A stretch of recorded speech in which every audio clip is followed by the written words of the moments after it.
موعد وتوقيت مباراة الزمالك وسموحة القادمة في بطولة الدوري المصري، وذلك بعد خسارة نادي الزمالك من زيسكو الزامبي بهدف دون مقابل في الجولة الخامسة بالكونفدرالية، والانتظار للجولة السادسة لحسم التأهل للدور ربع النهائي.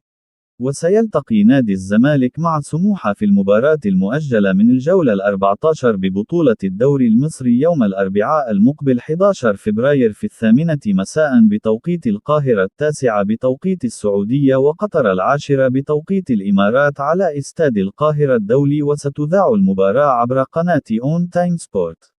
ويتواجد نادي الزمالك في المركز الثاني في ترتيب جدول المسابقة برصيد 28 نقطة بعد خوضه 14 مباراة، بينما يتواجد فريق سموحة في المركز الخامس برصيد 25 نقطة بعد خوضه 15 مباراة.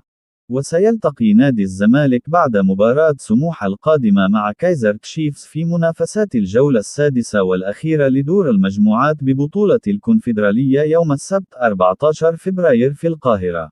وفاز فريق سموحة على بيراميدز بهدفين مقابل هدف في الجولة ال17 من الدوري المصري قبل مواجهة نادي الزمالك القادمة.